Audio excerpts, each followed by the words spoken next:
Hola chicos.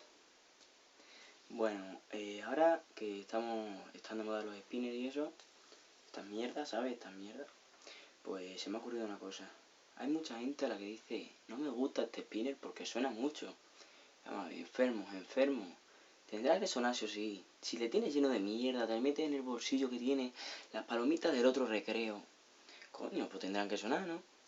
Una cosa me ha pasado esta mañana que un chaval me ha dicho, hostia, pues me suena, le voy a tirar, no sé qué. Y yo, eres tonto, trae acá. Abre las tapaderas y soplas, haces así. Soplas bien en los dos lados, lo vuelves a cerrar, le das otra vez y voilà. Perfecto, tío, perfecto. Ya.